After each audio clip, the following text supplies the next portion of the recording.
Welcome to 2B2T, the oldest anarchy server in Minecraft. A world where there are no rules, no resets, and no mercy. In this harsh and lawless wasteland where destruction is daily ritual and survival is war, one place defied the odds. A place of peace, growth, and strange, sacred reverence. This is the story of the Valley of Wheat. In December of 2010, the server 2Builders2Tools, better known as 2B2T, was launched for the first time. Inspired by 4chan's chaos and the idea of a true anarchy environment, 2B2T quickly became a server unlike any other. A server of no rules meant that all the players could hack, and with PvP fully enabled, it attracted a unique kind of player. Griefers, explorers, and those seeking freedom without any kind of boundary. Amid the chaos of early spawn, with its lava cast and obsidian ruins, there emerged something unexpected.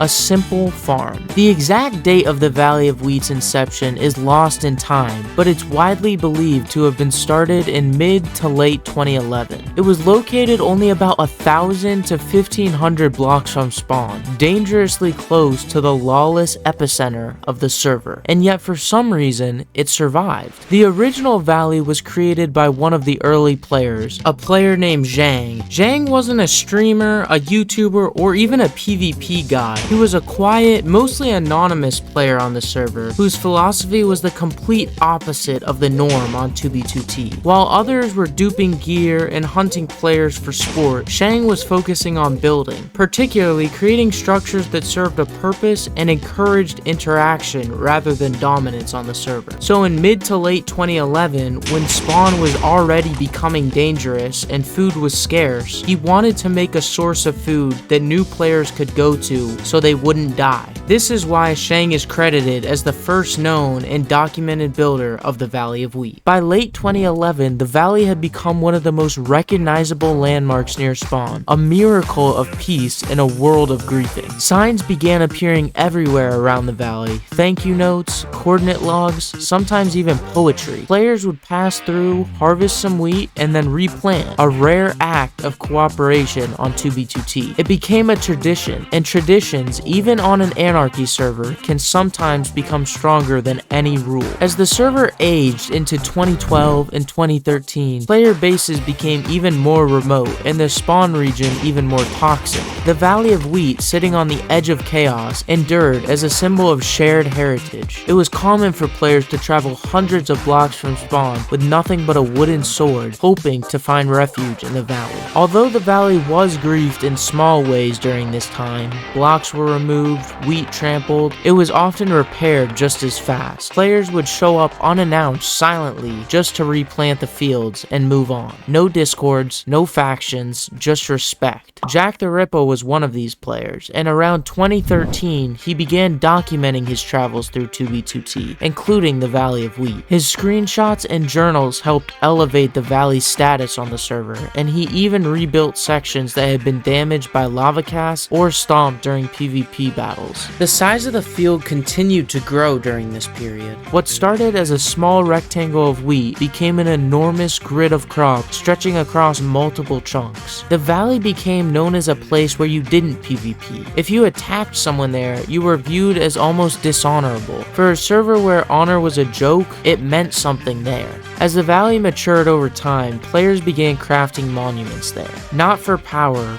but for peace. Among them were statues of Minecraft's default character Steve, often holding a wooden hoe, and they weren't just thrown together, they were detailed, deliberate, crafted in cobblestone, sandstone, and even netherrack. Its shape mimicked ancient civilizations, suggesting permanence, legacy, and sacrifice. The wheat wasn't just sustenance to escape spawn, it was symbolic. Many who visited said the statues made them feel like they weren't alone on the server, that even in 2B2T's demented landscape, something greater persisted. Some took inspiration from the valley and built even more of their statues further from spawn. Others simply stood and admired. By 2015, 2B2T was relatively unknown in the broader Minecraft community, but all of that changed when FitMC began uploading his narrated documentaries to YouTube. His first videos didn't go as viral, but they reached enough players to make an impact on the server. One of the topics he covered was the Valley of Wheat. Fit described it as a place of ancient reverence and showed his own journey through it. His viewers were amazed to learn that such a place existed on a server infamous for lava griefing and spawn killing. His voice helped canonize the valley in the server's overall history, and suddenly the valley wasn't just a wheat farm, it was a historical monument. Even if it was destroyed, it would forever live on in 2B2T's history. And after this, even more players began to seek it out. Among them was a young YouTuber named TheCampingRusher. In June of 2016, Rusher, a well-known factions YouTuber, released a video announcing his invasion of 2B2T. It brought tens of thousands of new players to the server and triggered what became known as the Rusher War. During the war, chaos erupted near spawn. The veterans of the server built lava casts, killed tons of new players, and did everything in their power to extinguish the Rusher army. The Valley of Wheat, just on the edge of this war zone, was now at risk. The veteran players on the server feared it would be destroyed by the incoming tide of the Rushers. Many created patrols just to guard the valley. Fit returned multiple times during this period, sometimes streaming his efforts to preserve it. One time, he logged in to find the crops mostly intact, with signs left by Rushers thanking the veterans for not killing us here. Even popbob, one of 2B2T's most feared griefers and exploiters, never attacked in the valley. Some say he even respected it, others think that he just didn't care. Either way, his silence was a blessing. Eventually, FitMC took down Rusher, and the Rusher War eventually died, but its scars remained across spawn even to this day. Many landmarks were lost during this time. Players such as Came Back for the Wheat, a mysterious user who left detailed signs, dedicated weeks to restoring the valley in the aftermath. Whole new rows of wheat were planted. More signs began appearing, referencing ancient names and cryptic coordinates. The valley continued to elevate into something more than a field. Between 2017 and 2019, several major YouTubers returned to the valley in new videos. Some brought even more fans, others just quiet respect. A few veterans attempted to archive the signs and statues in a now lost Google document. From 2019 to 2021, the Valley of Wheat was in ruin more than it was an actual sanctuary. The cycle was endless: grief, rebuild, and grief again. Statues were even rebuilt out of obsidian blocks so no one could destroy them. Soon the players began logging the destruction of the valley in the server's endless history. In June of 2019, the field-wide lava grief occurred. In February of 2020, the ice walls melted, flooding and drowning several wheat rows. In August of 2020, multiple withers were spawned in, destroying several statues in the valley. And in June of 2021, a massive nether portal spawned over one of the entrance paths, which was used to trap any new players that wanted to see the Valley of Wheat.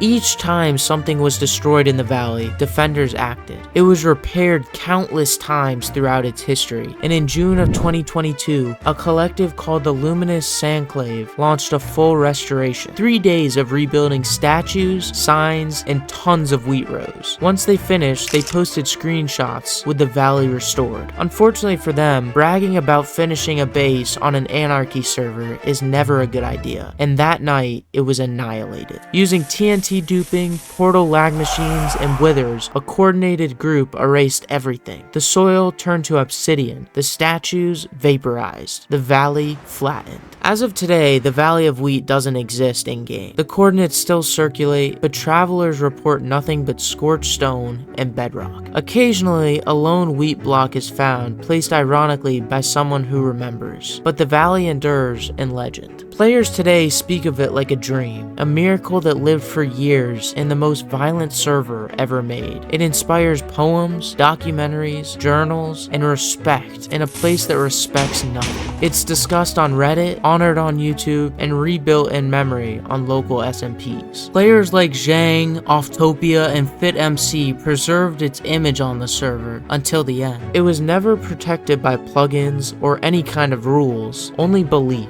It's remembered because it mattered to the players on the server. It shouldn't have even existed on an anarchy server, but it did, and for a while, we had peace. Today, the valley may be gone, but its story is timeless. And who knows, maybe someone one day will rebuild the Valley of Wheat.